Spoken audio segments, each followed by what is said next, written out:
Amen. Amen. Alors on peut s'asseoir dans la présence du Seigneur. La parole de Dieu est pleine de promesses pour nos vies. La parole de Dieu est pleine de bénédictions que le Seigneur a préparées pour nous.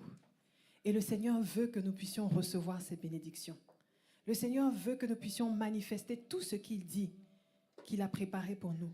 Le Seigneur veut que nous puissions manifester tout ce qu'il est. Mais souvent dans nos vies, on a beau vouloir, on a beau connaître la parole, on a beau réciter la parole, on ne la voit pas s'accomplir dans nos vies. Et depuis le début de l'année, le pasteur Mohamed nous enseigne, et le pasteur José continue sur ses enseignements, sur le fait que pour pouvoir régner, pour pouvoir dominer, pour pouvoir influencer comme Dieu veut, il faut que nous ayons sa nature. Il faut que nous ayons son caractère. Dans un royaume, pour pouvoir agir à la place du roi, ce n'est pas tout le monde qui peut le faire. Ce n'est pas tout le monde. Le roi envoie les gens agir à sa place. Ce sont les gens qui le connaissent.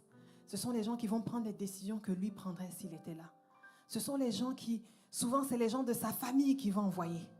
Il va envoyer son fils parce que c'est des gens qui ont son ADN. Ils savent que même si je ne suis pas là, cette personne-là peut agir en mon nom. Et nous devons manifester le caractère de Christ. Si nous voulons influencer comme Christ influence, si nous voulons dominer comme Christ influence, si nous voulons que Dieu mette sur nous sa pleine puissance pour pouvoir agir comme il agit, il faut qu'on manifeste son caractère. Je suis sûre que si on demande qui ici veut recevoir la pleine puissance de Dieu, beaucoup d'entre nous lèveraient la main. Enfin, je pense.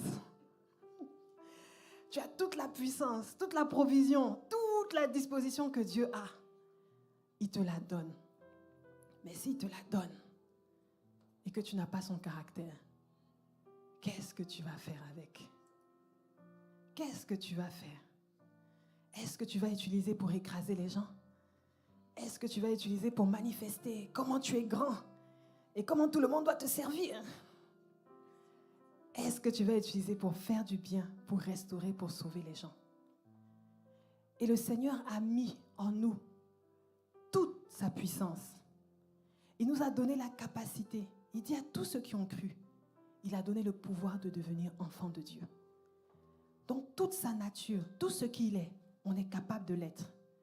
Mais on ne le manifestera pas tant que le Seigneur ne voit pas en nous son caractère. C'est pourquoi il est important, alors qu'on étudie toutes les caractéristiques de Dieu depuis le début de l'année, d'être déterminé à manifester ces choses-là. Quand on parle d'amour, quand on parle, quelles sont les caractéristiques qu'on a vues? On a vu l'amour, on a vu la joie, on a vu la patience, on a vu la paix, on a vu la bonté. Et là, nous sommes dans la bénignité. C'est important d'être déterminé à manifester toutes les caractéristiques. Qu'on ne soit pas de ceux qui disent, bon, j'ai eu l'amour, je maîtrise la paix, la joie, ça va quand même. Et puis, je fais 2 ou 3 bonnes actions dans l'année. Donc, je pense que bonté, j'ai quand même 6 sur 10. Donc, la bénignité, on peut laisser tomber de toutes les manières. On ne sait pas trop ce que ça veut dire. Et puis, c'est un peu compliqué. Donc, on va sauter. Et puis, on revient l'année prochaine. Quand on va parler de la foi ou quelque chose comme ça, on sera là. C'est important qu'on ne fasse pas de tri. C'est important qu'on ne choisisse pas les caractéristiques de Dieu qu'on aime plus que d'autres et qu'on travaille à ces caractéristiques-là et qu'on laisse les autres. Souvent, depuis le début, on parle de bénignité, on dit c'est bien, mais bon, ça ne me parle pas comme l'amour me parle, ça ne me parle pas comme la paix me parle, mais ce n'est pas une question de ce qui te parle, c'est une question de qu'est-ce que tu dois manifester. Quel est le caractère de Dieu que tu dois manifester? Donc, chaque fois qu'on est sur un thème, chaque fois qu'on parle d'une caractéristique, chaque fois qu'on parle de comment manifester la caractéristique, ne soyons pas paresseux. Ne soyons pas négligents. Ne soyons pas trop spirituels aussi en nous disant non mais j'ai déjà beaucoup de caractéristiques donc ça va. Tu as besoin de ça. Si Dieu a dit dans sa parole qu'il a parlé de bénignité, c'est que tu as besoin de bénignité. Tu as besoin de le manifester. Bon, je m'excuse encore pour les gens de ce côté parce que j'ai tendance à toujours regarder de votre côté et les personnes se sentent indexées. Je ne sais pas pourquoi, mais je trouve que c'est confortable pour mon cou de regarder là. Mais la parole est pour tout le monde. Ne vous sentez pas visé. Et donc, depuis le début du mois, on est sur la bénignité. Donc, soyons déterminés à être des gens qui manifestent la bénignité. Et pour faire un petit résumé de ce qu'on a vu, la bénignité, c'est cette capacité-là de voir les bontés de Dieu et de pouvoir les utiliser. Et on a vu aussi que les bontés de Dieu viennent souvent dans une enveloppe qui a l'air banale. Une enveloppe qui a l'air bénigne en fait. Et que bien souvent, on passe à côté des bontés de Dieu parce que ces bontés-là sont cachées. On ne les voit pas. Et parce qu'on ne les voit pas, on les méprise ou on les rejette.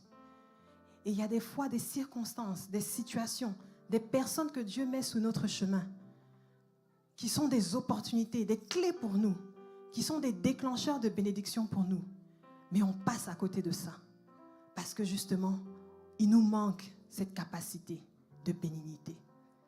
Et bien souvent, les choses que Dieu a pour nous ne viennent pas emballées comme on veut. Ça ne vient pas avec l'enveloppe qu'on attend. Ça ne vient pas... Le travail de tes rêves, bien souvent, ne va pas ressembler à un travail de rêve quand tu vas l'avoir.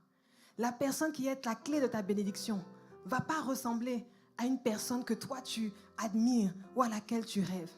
Souvent, ça vient dans quelque chose de méprisable. Comme quand Jésus est venu dans le monde. Il aurait pu venir dans un palais, mais il est venu dans une étable. Et si on regardait juste avec nos yeux, on n'aurait pas pu voir qui venait. Donc les choses du Seigneur sont souvent cachées.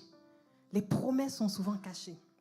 Et moi, c'était quelque chose qui, comme je l'ai dit au premier culte, ça me frustrait beaucoup. Je disais, Seigneur, mais je ne comprends pas. Tu dis que tu as toutes ces belles choses pour nous, mais j'ai toujours l'impression que pour les atteindre, il faut fouiller les Écritures, il faut déchiffrer, il faut comprendre, il faut faire étude de prophétie, veille de nuit, tout ça pour comprendre. Mais si tu veux nous bénir et si tu veux cacher, je n'allais pas mettre ça devant et puis on prend. Vous n'avez jamais posé la question. C'est juste moi qui me pose des questions bizarres.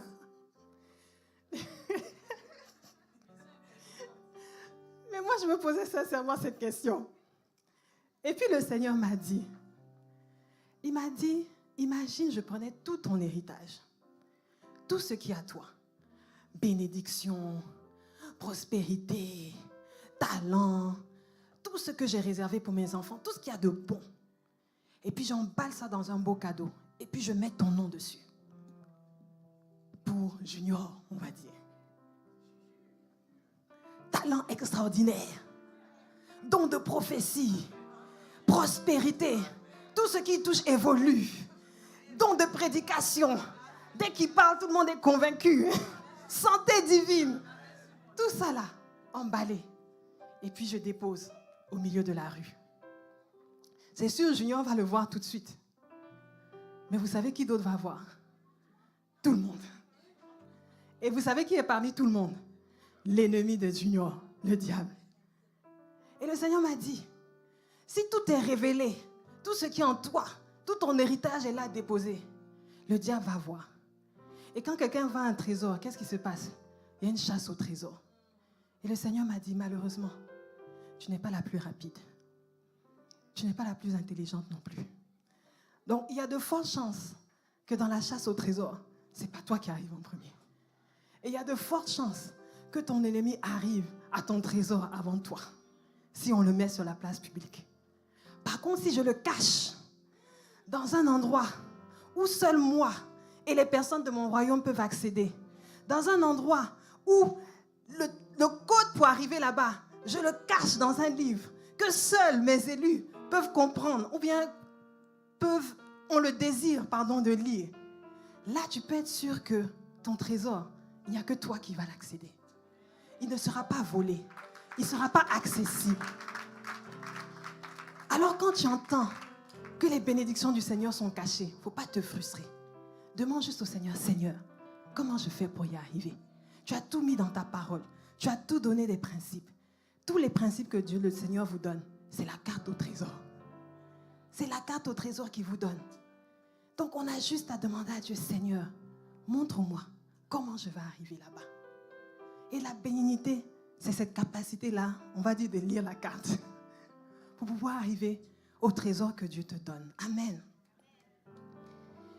Et le pasteur nous a expliqué que souvent, la réponse se trouve dans les choses que tu as déjà. Les choses banales sont des choses de ton quotidien, des choses que tu vois tous les jours et que tu banalises. Et moi, quand je suis rentrée la semaine passée, après la prédication du pasteur, et je parlais avec une autre sœur, elle disait, on a commencé à regarder, qu'est-ce qu'on a? Qu'est-ce qu'on a? Moi, le pasteur a son téléphone, moi j'ai un téléphone, j'ai aussi une tablette, j'ai aussi ça, j'ai aussi ça. J'ai commencé à faire l'inventaire de tout ce que j'ai. Et je me suis rendu compte que finalement, j'avais beaucoup de choses. Et dans ce beaucoup de choses-là, la question qui demeure, c'est comment reconnaître ce que le Seigneur nous a donné qui participe à notre bénédiction? Parce qu'il y a beaucoup de choses.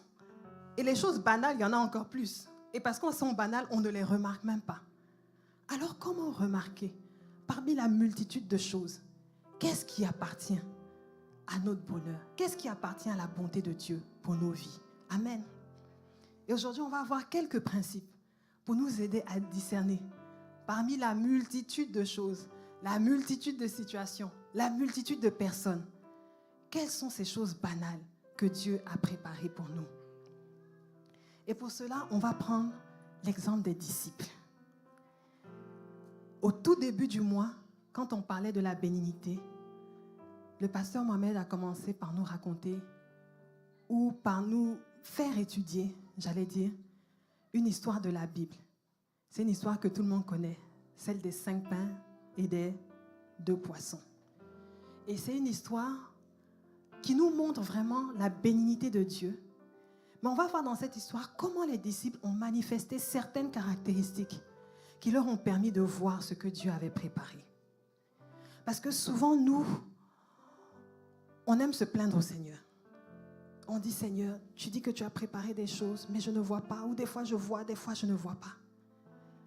Mais on a l'impression que Dieu est un Dieu qui a des sautes d'humeur. Donc, Dieu se lève le matin. Bon, ça me tente de te bénir toi, donc c'est sur toi que ça tombe. Jour de gloire. Demain, le jour de gloire tombe sur elle. Après-demain. Et donc, on a l'impression que notre bénédiction dépend un peu des humeurs du Seigneur. Mais on sert un Dieu en qui il n'y a pas d'ombre de variation. Il ne change pas. Il est constant. Son désir de nous bénir ne change pas. Sa décision de nous bénir. En fait, la bénédiction est déjà prononcée. Elle a déjà été relâchée sur nous. Mais c'est à nous de découvrir ou de mettre en pratique les principes qui permettent à cette bénédiction d'arriver à nos vies. Et les disciples, avant d'avoir vu ce miracle des 5 pains et 2 poissons, il y a des choses qu'ils ont faites qui leur ont permis de voir ce miracle. Amen. Alors on va lire l'histoire qui est dans Luc 9 à partir du verset 12. Et la Bible dit, comme le jour commençait à baisser, les 12 s'approchèrent et lui dirent, renvoie la foule afin qu'elle aille dans les villages et dans les campagnes des environs pour se loger et pour trouver des vivres. Car nous sommes ici dans un lieu désert. Jésus leur dit, donnez-leur vous-même à manger. Mais ils répondirent, nous n'avons que 5 pains et 2 poissons, à moins que nous n'allions nous-mêmes acheter des vivres pour tout ce peuple. La Bible continue. Or, il y avait environ 5000 hommes. Jésus dit à ses disciples, faites-les asseoir par rangées de 50. Ils firent ainsi et ils les firent tous asseoir. Jésus prit les 5 pains et les 2 poissons et levant les yeux vers le ciel, il les bénit. Puis il les rompit et les donna aux disciples afin qu'ils les distribuassent à la foule. Tous mangèrent et furent rassasiés et l'on emporta 12 paniers pleins des morceaux qui restaient. Amen. Quelle histoire glorieuse. En tout cas, que le Seigneur nous donne de comprendre vraiment sa parole, son intention à travers cette histoire, qui nous donne de recevoir ces principes-là pour manifester la bénignité. Amen. Alors, cette histoire se trouve dans le livre de Luc, comme je disais, à partir du verset 12. Ceux qui sont habitués aux prédications du pasteur José, il dit souvent que S'il y a un verset 12, c'est parce qu'il y a un verset 11, c'est parce qu'il y a un verset 10, et ainsi de suite. Donc moi, je vais commencer, s'il y a un verset 12, c'est parce qu'on a commencé par un verset 1. Alors, qu'est-ce qui s'est passé au début de l'histoire, avant qu'on arrive au pain et aux 2 poissons? Si on remonte au tout début, dans le livre de Luc 9:1, la Bible dit « Jésus ayant assemblé les 12, leur donna force et pouvoir sur tous les démons, avec la puissance de guérir les maladies. Il les envoya prêcher le royaume des cieux et guérir les malades. » Donc Jésus a prié pour eux, il leur a donné puissance, force et pouvoir. Ils sont allés prêcher. Et c'est à la suite de ça qu'on arrive à l'histoire des pains et 2 poissons. Mais l'histoire ne débute pas avec les pains et 2 poissons. L'histoire débute avec quelque chose que les disciples ont reçu. Force, pouvoir, puissance. À quoi ça vous fait penser? La Bible dit, vous recevrez une puissance, le Saint-Esprit. Les disciples, Jésus leur avait donné la capacité d'être remplis, d'être utilisés par le Saint-Esprit, de marcher par l'Esprit. Avant qu'ils n'arrivent à l'histoire des pains et des poissons, c'était des gens qui ont marché dans l'Esprit, ils ont fait des miracles, ils ont guéri les malades, ils ont prêché le royaume de Dieu. Et ça nous emmène au premier principe, pour pouvoir détecter ce que le Seigneur a pour toi. Tu dois être rempli de l'Esprit. Vous vous rappelez l'exemple que je vous ai donné pour la carte au trésor. Pour pouvoir lire la carte, le langage pour pouvoir décoder la carte, c'est le langage de l'Esprit. Si tu n'as pas l'Esprit de Dieu, ce qui va se passer, c'est que tu vas suivre tes penchants. Tu vas suivre les tendances des autres. Tu vas suivre ce qui est à la mode. On va te dire, c'est en Alberta qu'il y a du travail. Et tu vas dire, ah oui, l'Alberta, province banale. Ça doit être sûrement là que la bénédiction est pour moi. Je déménage en Alberta demain. Tu n'es pas dans l'esprit. Tu vas entendre que tout le monde étudie dans tel domaine d'études. Tu vas dire, c'est ça qui marche. Même si ça a l'air banal, je vais commencer à faire ça. Je vais attendre la bénédiction. Ça ne va pas marcher. Tu vas entendre le témoignage d'une sœur. J'ai commencé à servir au groupe de louanges. Et puis quand j'ai commencé à servir, c'est là que j'ai rencontré mon cheminant. Donc toi aussi, tu vas dire, bon, moi aussi, je me joins au groupe de louanges. Et puis là aussi, je vais rencontrer quelqu'un. Ça ne va pas marcher. Parce que tu n'as pas pris une décision de l'esprit. Pour recevoir les choses de l'esprit, il faut qu'on soit des êtres qui soient conduits par l'esprit. Notre logique humaine ne peut pas nous donner les choses de l'esprit. Notre raisonnement humain, on peut être les personnes les plus intelligentes. Notre discernement humain ne va pas nous permettre de discerner les choses que Dieu a pour nous. Oui, l'intelligence est bonne, mais l'intelligence a une limite. Ça ne va pas t'emmener au-delà d'un certain point. Et pour vivre dans le surnaturel, pour vivre le miraculeux, tu as besoin d'une intelligence surnaturelle, celle que te donne l'esprit. Et c'est valable pour toutes les caractéristiques. C'est comme si tu veux manifester l'amour de Dieu avec tes propres forces. Tu ne pourras pas. Tu vas atteindre une limite. Les gens vont te fatiguer. Ton amour va s'arrêter à un moment donné. De la même manière, pour recevoir, pour discerner ce qui est bon pour toi, ton entendement a une limite. Il faut que tu dépasses cette limite-là. Et comment? En t'appuyant sur l'Esprit de Dieu. C'est comme ça que tu vas être capable. Parce que sinon, il y a beaucoup de choses qu'on a. Il y a beaucoup de choses banales dans la vie qui nous entourent. Mais la Bible nous dit ceci, dans 1 Corinthiens 2,14. Mais l'homme animal ne reçoit pas les choses de l'Esprit de Dieu, car elles sont une folie pour lui, et il ne peut pas les reconnaître, parce que c'est spirituellement qu'on en juge. C'est spirituellement que tu juges si un travail est bon pour toi.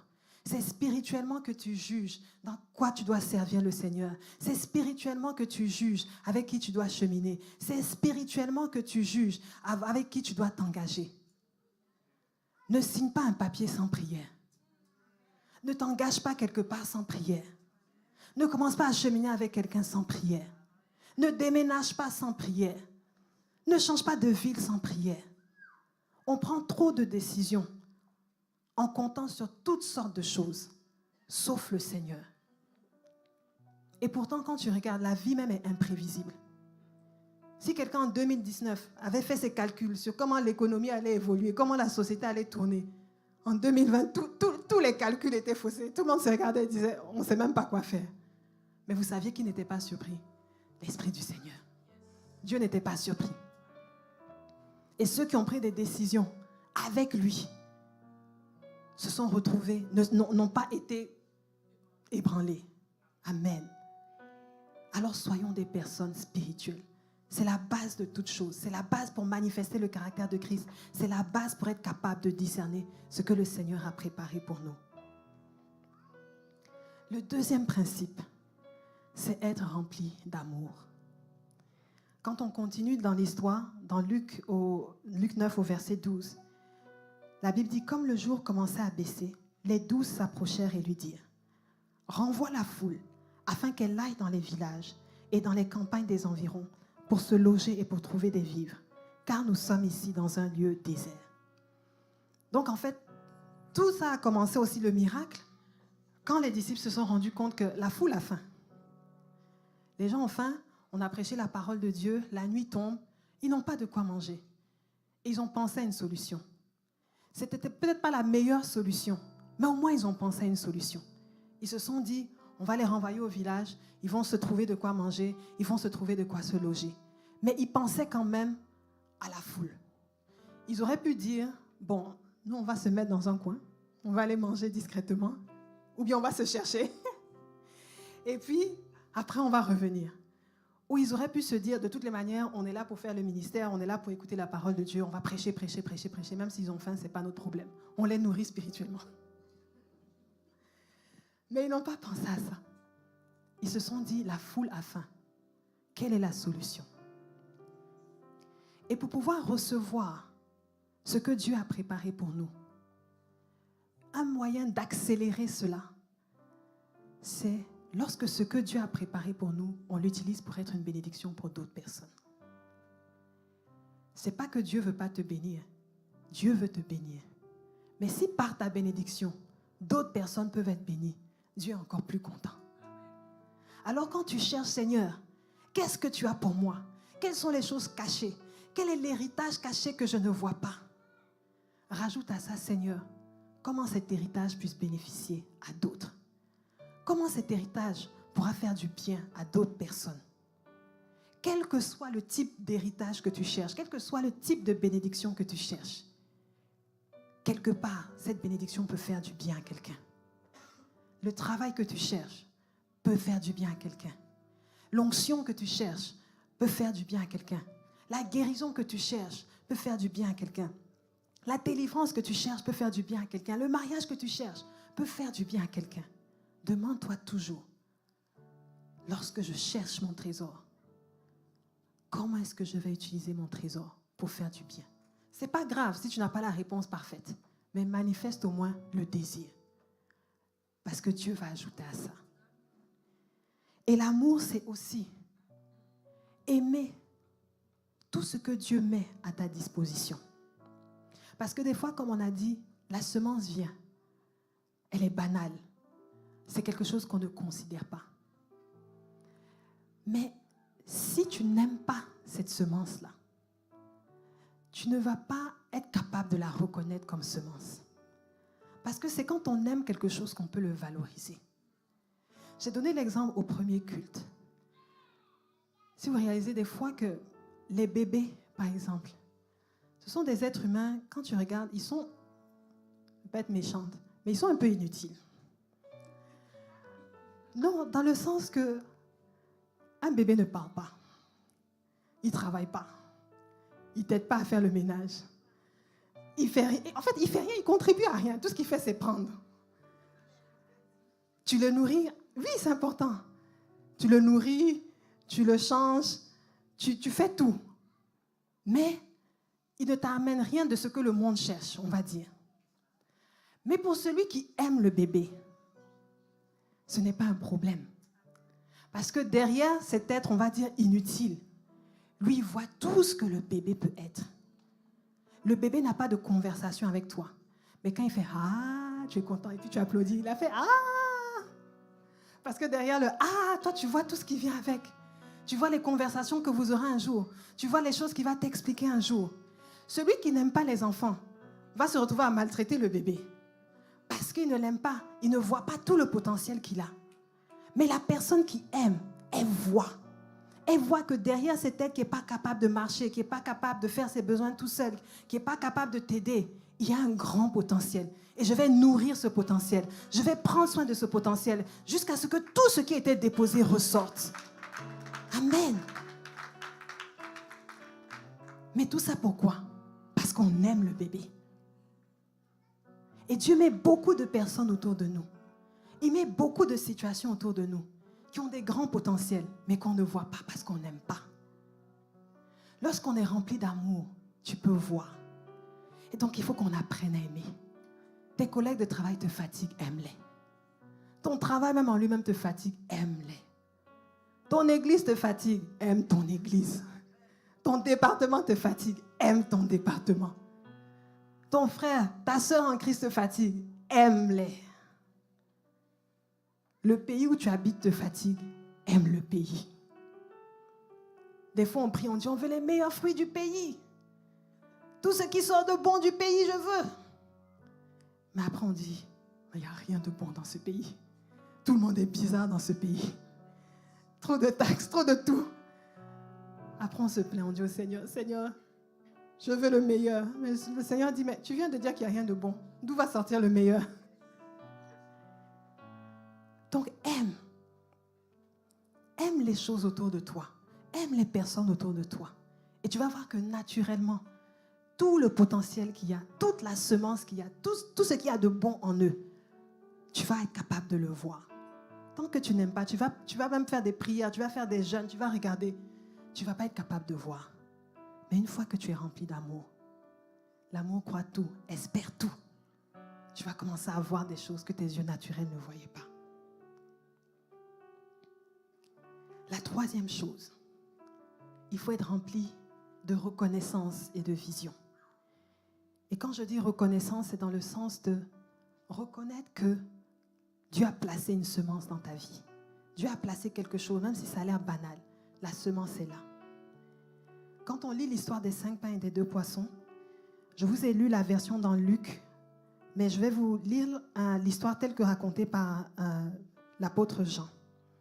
Et il dit dans Jean 6, au verset 5 à 9, il dit, ayant levé les yeux et voyant qu'une grande foule venait à lui, Jésus dit à Philippe, où achèterons-nous des pains pour que ces gens aient à manger? Il disait cela pour l'éprouver, car il savait ce qu'il allait faire. Donc, Dieu n'est pas surpris. La bénédiction est déjà prête. Les circonstances ne l'effraient pas. Il veut juste que nous, on se positionne pour recevoir. Et la Bible nous dit que Philippe lui répondit, les pains qu'on aurait pour 200 deniers ne suffiraient pas pour que chacun en reçût un peu. Un de ses disciples, André, frère de Simon-Pierre, lui dit, il y a ici un jeune garçon qui a 5 pains d'orge et 2 poissons. Mais qu'est-ce que cela pour tant de gens? Et quand on lit cette histoire, parce qu'on connaît la suite, parce qu'on connaît la fin, on lit 5 pains et 2 poissons, mais ça nous... Ouais, c'est petit, mais on ne réalise pas à quel point c'est petit. Mais quand tu réalises qu'il y a 5000 personnes, en fait, même pas 5000 personnes, la Bible dit qu'il y a 5000 hommes. On n'a pas compté les femmes, on n'a pas compté les enfants. Et Jésus vient et dit, qu'est-ce qu'on peut faire pour eux? Et donc quelqu'un dit, oh, on n'a pas d'argent, on n'a rien. Et là, il y a quelqu'un qui vient qui dit, oh, moi j'ai la solution. Il y a un petit garçon qui a 5 pains et 2 poissons. Et moi, je lisais l'histoire et je disais, mais Seigneur, moi je suis sûre que si j'étais là, j'allais dire, Seigneur, on n'a rien. On n'a rien. Parce que c'est l'équivalent comme si nous, on est dans la salle, on a tous faim, Jésus demande qu'est-ce qu'on fait. Tout le monde regarde ses poches, on n'a pas assez d'argent. Et puis quelqu'un vient, oui. Oh, la petite qui est là, dans sa boîte à lunch, elle a un biscuit. Oh, tu vas regarder, tu vas dire, non mais de quoi il parle? Si j'avais été là, je pense que j'aurais regardé André et puis j'aurais dit, ouais, les gens qui aiment juste parler pour se faire remarquer.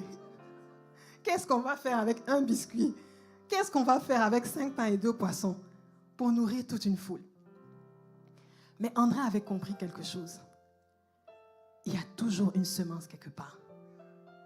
aussi désert le lieu peut être, aussi petite la semence peut être, c'est une semence.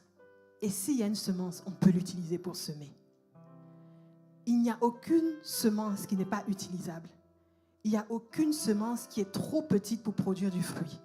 Il n'y a aucune semence qui est méprisable. Si on l'a entre les mains, même si ça n'a l'air de rien, même si ça n'a l'air de produire rien, même si ça a l'air que ça ne va rien combler, la semence est là. Et la semence, par définition, de toutes les manières, elle est petite. De toutes les manières, elle est banale. Elle n'a pas la taille du fruit final. En général, même ça ne ressemble même pas au fruit final. Ça n'a pas la forme du fruit. Mais elle est là quand même. Elle peut le produire. Si on est conscient que Dieu prépare toujours une semence pour nous, on va être plus capable de la reconnaître. Vous savez, vous ne pouvez pas reconnaître quelque chose si vous ne pensez pas que la chose existe. On va dire, reconnais la semence, mais toi, dans ton cœur, tu es convaincu qu'il n'y en a pas. Tu ne pourras pas la reconnaître. Mais si tu es convaincu que quelque part, Dieu a une bénédiction pour moi, Dieu a préparé quelque chose pour moi, et si j'utilise la semence que j'ai, je vais voir ce que je cherche. Tu vas commencer, tes yeux vont commencer à s'ouvrir et à chercher la semence. Peut-être que tu n'as pas le travail que tu veux, mais ouvre les yeux et dis, au moins j'ai un travail. Tu n'as peut-être pas tout l'argent que tu veux, mais dis au Seigneur, même 50 sous, j'ai quelque chose. Tu n'as peut-être pas la famille que tu veux, le mari que tu veux, mais au moins, tu as un mari. Tu n'as peut-être pas... Non, mais c'est vrai. Vous savez, ils ont fait il y avait une table ronde de femmes qui parlaient. Et les femmes disaient, ah, moi, j'aime pas mon mari, il range pas ses chaussettes. L'autre disait, ah oui, il fait jamais la vaisselle. Ah oui, moi, mon mari, c'est ma belle famille. Et puis, on arrive à la dernière femme, et puis elle dit, bah, moi, mon problème, c'est que j'ai pas de mari avec qui me disputer. Donc, il y a toujours quelque chose. Il y a toujours quelque chose que le Seigneur a pour toi. Quand tu es conscient de ça, tu vas être capable de discerner. Donc, quelles que soient les circonstances dans lesquelles tu es, quel que soit le désert que tu penses traverser, dis-toi toujours dans ce désert, il y a un petit quelque chose que Dieu a gardé. Il y a un petit quelque chose que j'ai. Il y a un petit quelque chose qui a été conservé, que je peux utiliser comme semence. Amen. Et la dernière chose, après avoir reçu la semence, il faut être... Ah non, je voulais vous lire aussi le dernier verset dans Jean 6, verset 10. Quand Jésus a pris les pains et les 2 poissons, au verset 10, Jésus a dit, faites-les asseoir. Il y avait dans ce lieu beaucoup d'herbes. Ils s'assirent donc au nombre d'environ 5000 hommes. Et dans Marc 6, 39, ça dit, alors il leur commanda de les faire tous asseoir par groupe sur l'herbe verte. Et quand je lisais ça, le Seigneur m'a parlé de semences encore. Il dit, ils sont supposés, l'endroit où ils sont, c'est un désert. Et le lieu est désert. Mais le Seigneur dit, ils se sont assis dans un lieu où il y avait beaucoup d'herbes. L'herbe verte en plus. Donc, alors qu'ils se plaignaient qu'ils étaient dans le désert, alors qu'ils se plaignaient qu'il n'y avait rien, ils étaient littéralement posés sur la semence. Ils étaient littéralement posés dans un lieu fertile. Parce que pour que l'herbe soit verte dans un désert, c'est que c'est une terre fertile. Ils étaient dans un lieu qui pouvait leur produire la nourriture. C'est juste que la nourriture n'était pas en format consommable immédiatement. Ça n'avait pas la force, la forme qu'ils voulaient. Mais c'était là. Et il y en avait beaucoup. Donc, ils étaient dans un lieu de bénédiction, ils ne s'en rendaient même pas compte. Parce que leurs yeux étaient sur le désert au loin. Et beaucoup de fois dans nos vies, nous sommes comme ça. On regarde, il n'y a rien à gauche, il n'y a rien à droite, il n'y a rien ici. Alors qu'à côté de nous, Dieu a prévu des petites semences. Et une fois qu'on a la semence, justement, la semence ne vient pas immédiatement. On a peut-être quelque chose que le Seigneur nous demande de chérir, mais on ne voit pas tout de suite les résultats de comment cette chose-là va être une bénédiction pour nous. Mais les disciples ont vécu la même chose. Une fois que le Seigneur a dit de prendre les 5 pains et les 2 poissons, l'instruction d'après leur a demandé beaucoup de la 4e chose, qui est la patience. Être rempli de patience. Au verset 14, toujours dans Luc 9, la Bible dit « Or, il y avait environ 5000 hommes. Et Jésus dit à ses disciples, « Faites-les asseoir par rangée de 50. » Donc, pour ceux qui ont fait des mathématiques, 5000 hommes par rangée de 50, c'est 100 rangées qu'il faut apprêter. Ça, c'est juste les hommes. Il n'y a pas les femmes, il n'y a pas les enfants. Et ça, c'est sans compter que les hommes ne vont pas vouloir s'asseoir dans telle rangée. L'autre va dire qu'il veut s'asseoir avec son meilleur ami. L'autre va dire que non, moi, je ne l'aime pas, je veux changer de rangée. L'autre va dire, oui, mais pourquoi on s'assoit? De toutes les manières, il n'y a pas de nourriture. L'autre va dire, oui, mais moi, je veux retourner au village. Qu'est-ce qu'on est en train de faire? Donnez-nous à manger. Je ne sais pas combien de temps ça a pris pour installer les rangées de 50, mais je suis sûre qu'ils ont passé pas mal plus de temps qu'ils pensaient dessus. Et je suis sûre qu'à un moment donné, ils se sont dit, mais pourquoi on fait ça? Si Dieu dit qu'il peut multiplier les pains, pourquoi est-ce qu'il ne multiplie pas juste les pains et puis il nous donne et puis on mange tranquillement? Pourquoi est-ce qu'il faut arranger les rangées? Mais le Seigneur veut nous faire comprendre une chose. Tu peux avoir ta semence, tu peux avoir cette petite chose qui a l'air banale et tu peux reconnaître que cette chose-là est la clé de ta bénédiction. Mais entre le temps où tu reconnais et où la bénédiction est manifestée, il peut y avoir un temps. Ce temps-là, c'est le temps que l'atmosphère se prépare. Ce temps-là, c'est le temps où ton caractère est formé. Ce temps-là, c'est le temps où le Seigneur t'enseigne des leçons qui vont te préparer à recevoir la bénédiction que tu dois recevoir. Ça ne veut pas dire que la semence n'était pas une vraie semence. Ça ne veut pas dire que la semence doit être négligée. Ça veut juste dire qu'il faut que tu donnes le temps à la semence de porter son fruit. Et je pense que ce n'est pas par hasard que la bénignité vient après la bonté, après la patience, après tout ça. Parce qu'on a besoin de ces choses pour manifester la bénignité. Amen. Donc, il faut s'armer de patience. Ce travail-là que Dieu t'a dit, je t'appelle à ce travail. Même si tu as l'impression qu'il est difficile, fais-le. Quelque chose de bon va sortir de là. Ce ministère dans lequel Dieu t'a appelé, tu as l'impression que oh, tu rames, ça n'avance pas. Fais-le. Quelque chose de bon va sortir de là. Ce département que tu as rejoint, tu te dis rien de bon ne sort de là. Depuis, je donne mon énergie. Continue à persévérer. Quelque chose de bon va sortir de là. Amen. Et avec la patience, il y a quelque chose aussi qu'on a manifesté qui est la dernière chose. Il faut laisser mourir la semence. Si on revient à notre histoire, dans le livre de Luc, la Bible dit que Jésus a pris les 5 pains et les 2 poissons, qu'il a levé les yeux vers le ciel, qu'il est béni, et qu'après, il est rompu. Et moi, j'essaie toujours de m'imaginer la scène quand je lis la Bible. Alors, j'imagine les disciples qui viennent avec leurs 2 pains, et puis là, il y a toute la foule, et là, Jésus prend le pain, il bénit, et puis il se met à couper le pain. Et là, je me dis, les disciples ont dû se dire, mais en combien est-ce qu'il va couper les petits pains pour nourrir 5000 personnes? Comme si nous, on prend le biscuit qui est dans la boîte à lunch et puis on commence à découper pour nourrir tout le monde. Et des fois, tu as l'impression, je suis sûre que quand il regardait, il devait se dire, mais limite, c'est du gaspillage.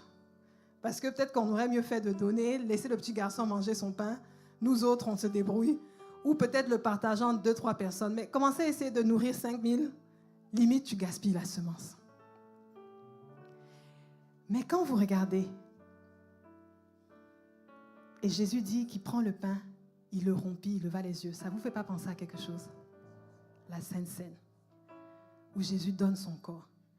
Et il dit, il faut que la semence meure pour porter du fruit. Tu as l'impression que la semence est gaspillée. De la même manière que des fois, quelqu'un qui avait vu Jésus donner sa vie a l'impression que c'est une vie gaspillée. Mais cette vie qui a été donnée a produit plusieurs autres vies qui nous ressuscitent, nous, jusqu'à aujourd'hui. Des fois, tu auras l'impression que ta semence est gaspillée. Je gaspille mon temps à l'église. Je gaspille mon temps dans ce mariage. Je gaspille mon temps dans ce business à construire. Je gaspille mon temps dans cette personne que je suis en train de soutenir. Je gaspille mon temps à essayer de remonter cette personne-là. Tous les jours, elle vient me parler de ses problèmes. J'essaye de remonter, mais on dirait qu'elle ne fait pas ce que je dis. Elle retombe dans les mêmes choses. Je gaspille mon temps. Et le Seigneur dit, laisse. Laisse aller ton temps. Laisse aller ton énergie. Laisse aller ce que tu as investi. Ne regarde pas, j'ai investi tant, j'attends tel retour. Laisse aller. Laisse aller. Même si tu as l'impression que c'est perdu. Aie foi au Dieu qui prend même ta semence qui meurt et qui fait sortir la vie de là. Aie foi au Dieu qui prend une petite racine de rien du tout et qui fait produire un fruit au-delà de ce que tu pouvais penser ou imaginer. Amen. Alors ce sont des principes qu'on doit appliquer dans nos vies de tous les jours. Que ce soit par rapport aux circonstances, que ce soit par rapport aux personnes. Soyons des gens remplis de l'esprit. Et si on l'est, on va pouvoir discerner. Même dans ce que les autres considèrent vil ou méprisable, on va pouvoir faire ressortir le trésor. Tout ce que vous voyez dans la Bible qui ont accompli de grandes choses, des fois ça partait de rien. Ce sont des choses que les autres ont méprisées. Mais parce qu'ils ont appliqué ces principes-là, ils ont vu le miracle de Dieu. Que le miracle de Dieu soit visible dans nos vies. Au nom de Jésus. Amen. Amen. Alors on va prier. Et pendant qu'on va prier, je vais demander aux préposés à la Sainte Seine de commencer à distribuer la Sainte Seine. Et tu vas parler au Seigneur. Pendant qu'on distribue le pain et le vin, tu vas parler au Seigneur. Et tu vas dire, Seigneur, je veux être une personne spirituelle. Nous avons longtemps été des chrétiens charnels. Nous avons longtemps été des chrétiens qui sont guidés par nos émotions, qui sont guidés par nos chairs, qui sont guidés par les tendances du moment, qui sont guidés par ce que les autres font. Mais nous voulons être guidés par ton esprit. Notre raisonnement, Seigneur, a ses limites.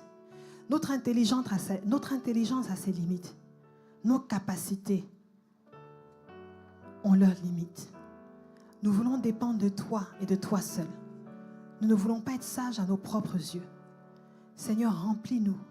Remplis-nous de ton esprit. Remplis-nous de ton esprit, Seigneur, afin qu'on voit les choses comme tu vois. Remplis-nous de ton esprit, Seigneur, que nos yeux spirituels soient ouverts pour voir ce que nos yeux physiques ne voient pas. Que nos oreilles spirituelles soient ouvertes pour entendre ce que nos oreilles physiques ne voient pas. Nous avons besoin de ton esprit, Seigneur. Nous ne pouvons pas toucher tes bontés. Nous ne pouvons pas être des agents de bénédiction si nous fonctionnons seulement selon la chair. Nous avons besoin, Seigneur, d'avoir la vision de l'esprit, d'utiliser, Seigneur, la sagesse de l'esprit dans tout ce qu'on fait. Éternel, viens nous remplir. Viens nous remplir, Seigneur. Et la Bible nous dit, Seigneur, que tu nous as donné ta nature à la croix.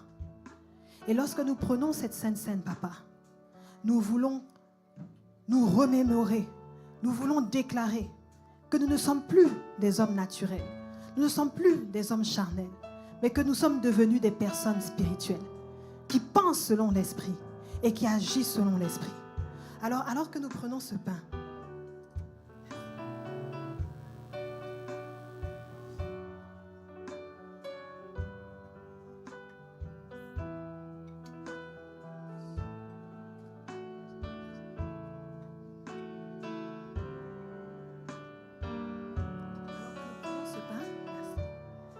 tu vas tenir le pain.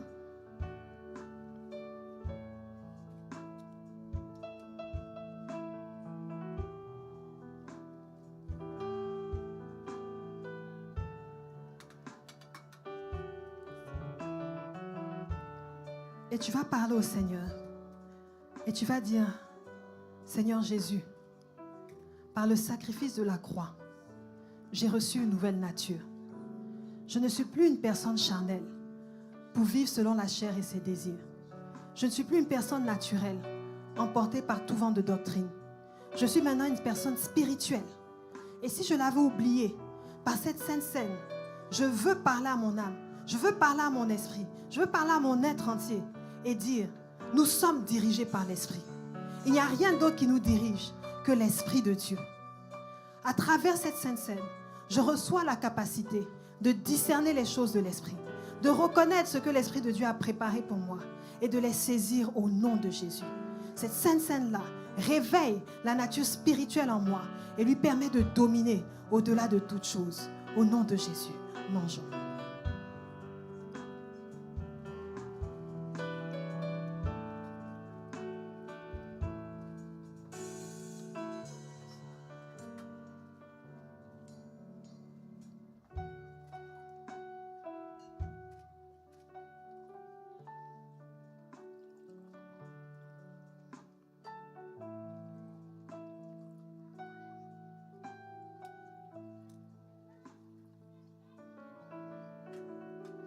Tu vas maintenant tenir la coupe et tu vas te souvenir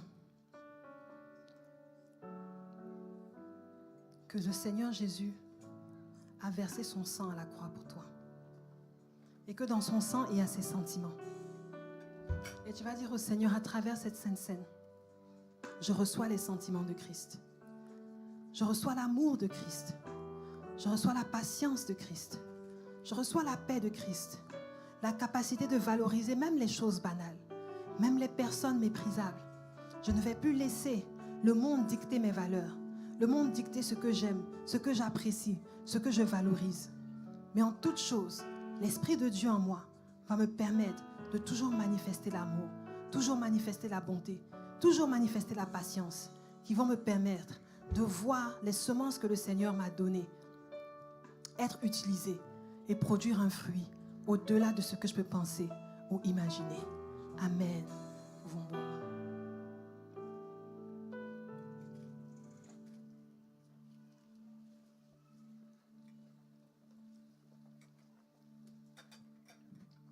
Alléluia. Merci Seigneur. Nous te rendons grâce, Papa. Parce que désormais, nous marchons selon l'Esprit. Et ton Esprit en nous nous permet de reconnaître les semences que tu as placées en nous. Les bonnes choses qui seront les clés pour nos bénédictions, qui vont nous permettre de recevoir notre héritage, qui vont nous permettre d'être des bénédictions pour les personnes autour de nous. Nous te donnons toute la gloire et nous te disons merci pour ce que tu fais. Au nom de Jésus-Christ. Amen. Amen. Alors je vais passer la parole aux dirigeants. Est-ce qu'on peut